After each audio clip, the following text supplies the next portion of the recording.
For example, you are in a vehicle and you tell the other passenger, kaa mbele, kaa mbele. Sit in front, kaa mbele, kaa mbele.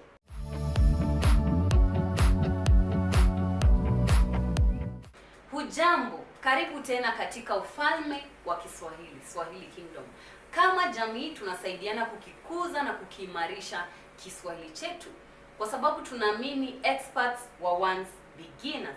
Kwa hiyo wewe ambaye unaniangalia hapo, uko njiani kuwa mmoja wetu na kuongea Kiswahili kama mwenyeji.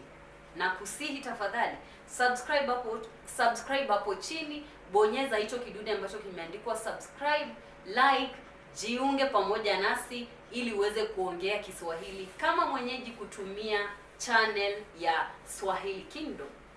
Hi everyone, welcome. If you have understood that introduction, well and good. If you have not, you are going to understand it because I usually say it in all of my videos. I think from 3 months ago, all of my videos that are teaching you Swahili, I usually say it. So if you have not understood it yet, you're going to understand it if you continue watching these videos. And those words have daily, that introduction has daily things that you can use in introducing yourself as well. So understanding it is helpful. So let's jump right into today's video. We are going to learn about prepositions of place in Swahili. Prepositions of place in Swahili. I'm going to give you 15 of them.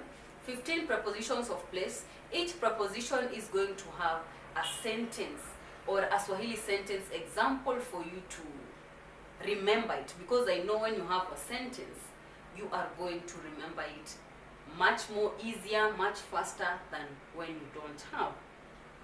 Okay.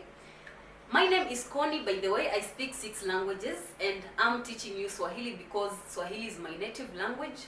I speak Swahili, English, Spanish, French, Filipino, and Italian. Yeah. Okay, let's continue with the lesson. The first one is katika. Katika. Katika means in. In. It is used a lot of times in sentences, especially in sentences that require the suffix ni at the end. Katika can be used as a replacement. Let's see an example. For example, kuna vitu vingi katika ile nyumba. Kuna vitu vingi katika ile nyumba. Or you can say kuna vitu vingi nyumbani.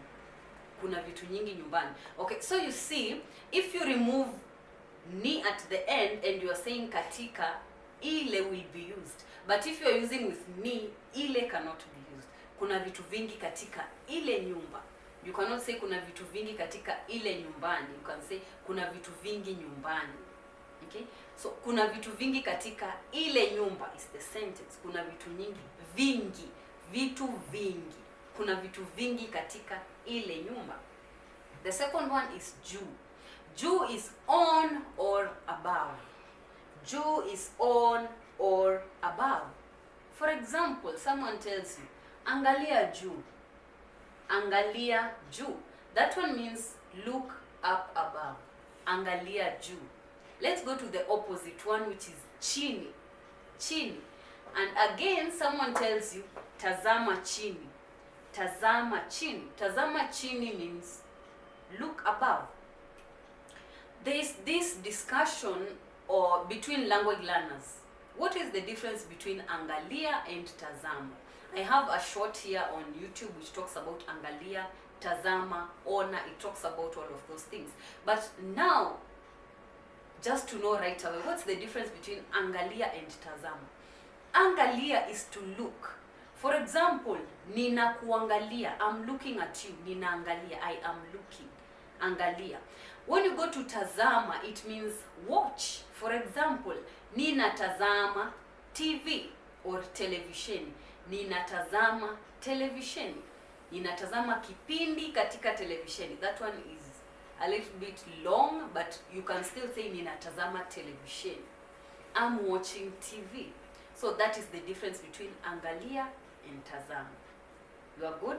Let's go to number 4. Number 4 is mbali. Mbali is far. Mbali is far. For example, I can say mgeni anatoka mbali. Mgeni anatoka mbali. The visitor is coming from far. You as well, as you are introducing yourself, you can say, when you are in Kenya, you can say, ninatoka mbali. Kwetu ni Marekani. Ninatoka mbali. So, I'm coming from far. Our place is America. Ninatoka mbali. Okay? Mgeni anatoka mbali. The visitor is coming from far. Or the visitor comes from far. The opposite is karibu. The opposite is karibu. Mfano or example, anaishi karibu na duka kuu.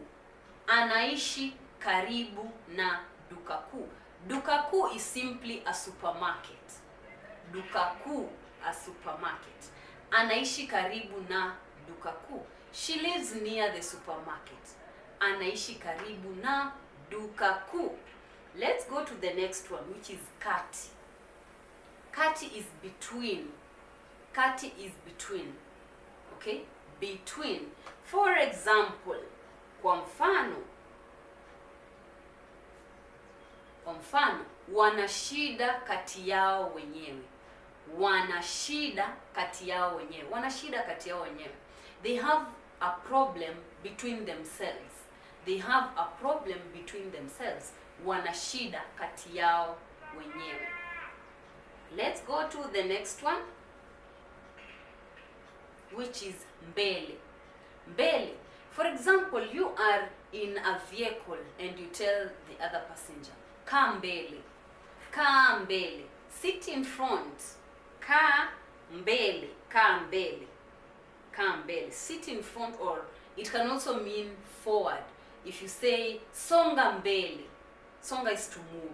Songa mbele means move forward. Songa mbele, move forward. Kaa mbele, sit in front or sit forward. The opposite one is nyuma. Nyuma. Let's use the same words that we have used. Kaa nyuma, sit at the back. Or songa nyuma, move at the back. Songa nyuma, or move backwards. Songa nyuma. And then the next one you have pamoja. Pamoja. Tufanye kila kitu pamoja. Tufanye kila kitu pamoja. Let's do everything together. Pamoja is together. Okay? That's why you will see a lot of people or a lot of Kenyans and Tanzanians as well using the word pamoja. Tuko pamoja. Tuko pamoja means we are together. Tuko pamoja. And it's a word of peace. Tuko pamoja. We are together. Okay, the sentence was tufanye kila kitu pamoja. Let's do everything together. Tufanye kila kitu pamoja. And then the other one is kando. Kando means beside or next to. For example, kaa kando yangu. Kaa kando yangu. Sit next to me. Kaa kando yangu. Sit next to me, beside me, and so forth. Kaa kando yangu. And then let's go to the next one, which is ndani. Ndani means inside. Ndani means inside. For example, I can say, kalamu iko ndani ya nyumba. Kalamu iko ndani ya nyumba. The pen is inside the house. The pen is inside the house. Kalamu iko ndani ya nyumba. Kalamu iko ndani ya nyumba. The opposite one, nje, outside. Nje, which is outside. Nyanya amekaa nje ya nyumba. Nyanya amekaa nje ya nyumba. Grandma is seated outside the house. Grandma is seated outside the house. Okay, let's go to the next one, which is katikati. Katikati means in the middle. Katikati means in the middle. Mfano, ameweka embe katikati ya machungwa. Ameweka embe katikati ya machungwa. Kuweka is to put, embe is a mango, chungwa is chungwa is an orange, machungwa are oranges. So ameweka embe, she has put a mango katikati ya machungwa, in between oranges. He has put a mango in between oranges. Ameweka embe katikati ya machungwa. Let's go to the next one, which is kwenye. Kwenye basically means having something at a certain location. Having something at a certain location. For example, mtoto amekaa kwenye sakafu. Mtoto amekaa kwenye sakafu. This one meaning that the child is the one that we are referring to. The child is seated on the floor. The child is seated on the floor. Mtoto amekaa kwenye sakafu. Okay? Going to the next one, which is juu ya. Juu ya means on top of. Remember, we have checked juu, which means above or up. Juu ya means on top of. For example, we can say, kaka amekaa juu ya meza. Kaka is a brother. Kaka amekaa juu ya meza. Kaka amekaa juu ya meza. The opposite one is chini ya, which means under or below. Chini ya. Paka amekaa chini ya meza. Okay, this one is paka, not kaka. Paka is a cat. Paka amekaa chini ya meza. Paka amekaa chini ya meza. Sometimes you can hear Swahili speakers using mvunguni instead of chini ya. But mvunguni is a little bit hard, but mvunguni just means under something. Okay, it can be mvunguni mwa meza, mvunguni mwa kitanda. Mvunguni means under. So you might hear that word instead of chini ya. But chini ya is the easiest to know. Okay, and it's the one that is mostly used actually. The next one is mbele ya, in front of. Mbele ya. Simama mbele ya kanisa. Simama mbele ya kanisa. Stand in front of the church. Simama mbele ya kanisa. Stand in front of the church. And that's the end of our video. Have you learned something?